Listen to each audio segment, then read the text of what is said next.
Leighton Baker and his new party, the Leighton Baker Party, is to me a bit unfortunate because way too close to an election to fracture a vote. He should really have joined Democracy New Zealand, I think.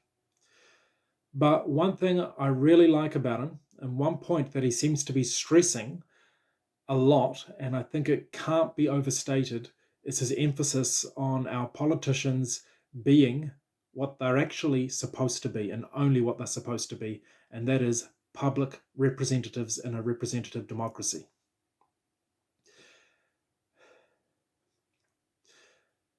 The best way to make the point is to simply scale things down to a human level so you can see the situation as it really stands. Look at union reps. Like if you're in a union like me of a couple of hundred people or so, we have a union rep. That union rep doesn't write the rules at all. Okay? He's not a leader. He's a representative. He represents our will. We pay him every week to do exactly that. He is appointed and paid by us. We are 100% his boss. And so when he makes a decision, it's not without our ratification. It's our decision. So he works as a union rep, but also as a full-time union rep. Of course, he works as a consultant to inform us as well. So there's a kind of a feedback loop, a natural feedback loop, logically, that goes on. So he works with us as a consultant to help us reach a good decision on where we want to go with whatever. He does not act like a leader, again, and he's not. He's a union rep. And so he doesn't act like Mr. Charisma. He acts like a somewhat boring human being, and he's judged on his ability to just get on with his essentially administrative role and do what he's supposed to do. Now, this is the difference. In a representative democracy, there is supposed to be absolutely no material difference between like a private union rep, like what I deal with, and a public representative for the greater national union for your district. They're not supposed to have an agenda. They're not supposed to be charismatic. They're actually supposed to be boring people who survey the public to see what they want, to see what the problems are, and to get a feel for what they want to do.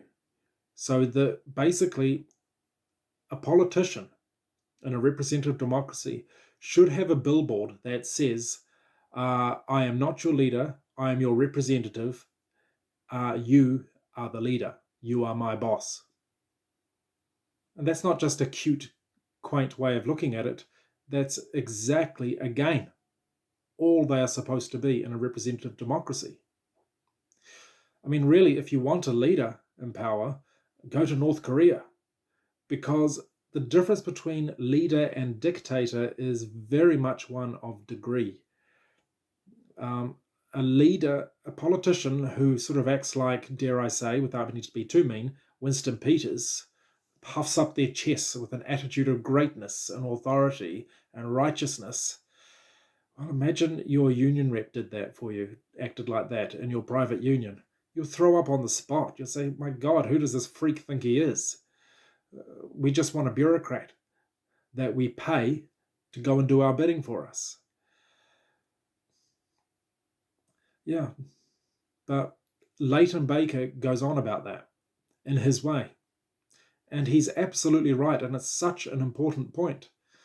If we could just get this leader thing out of our heads and focus on public representatives and judge them on their ability to be strictly public representatives, boring public representatives and not leaders. In other words, do not tolerate the narcissists who get off, who misinterpret their real positions. That alone would solve a lot of problems. And it also means that when we see politicians who are supposed to be nothing more than union reps running strange agendas that they never had a mandate for and that they never asked for, then that isn't just, naughty boy, kick him out. That's almost treasonous, depending on how serious it is. It's actually treason. And if it's moving in the direction of crimes against humanity, that is, they start making brutal decisions that nobody wanted or asked for, remember, they're our employees. We put them there to do our bidding. We pay them to do our bidding. If they do things that we did not ask for that are serious enough and move in the direction of crimes against humanity, then that shouldn't just be getting kicked out of parliament material. That's off to prison. That's how that should be related to. And if the crime is serious enough and a crime against humanity, it can go all the way to swinging from your neck. The punishment should fit the crime.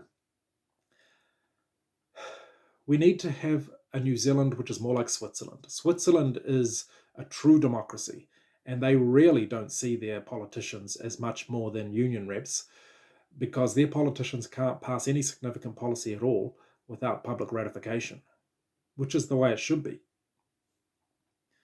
They educate their public on the issues very comprehensively and on serious issues, and it comes down to the public. They have referendums all over the place, and it's also extremely importantly heavily decentralized, so their democracy is broken up into much smaller scales. Central government doesn't mean much. In Switzerland, local government is where most of the body of the politics is. But until we get a political structure like that, until we tell people to stop voting for charismatic leaders, we don't want a leader, we want a representative, New Zealand is going to basically become an agenda-driven political scene where we find ourselves eating a policy that we never ever should have been put through in the first place. I mean, a good example is John Key. He wanted a smoke-free New Zealand, so he's created taxes and laws to get rid of smoking because he personally believes that New Zealand should be smoke-free. It doesn't matter if you're right or wrong, John Key, you're a public representative. You don't tell New Zealand to be smoke-free unless New Zealand tells you to make us smoke-free. You're not a leader, buddy. You are a representative. How can he not do it? How can he try and force more taxes on cigarettes, extreme taxes? Because he thinks he's a leader. Don't tolerate it, New Zealand. They're not leaders. They are representatives, and it's all they should be. Thank you.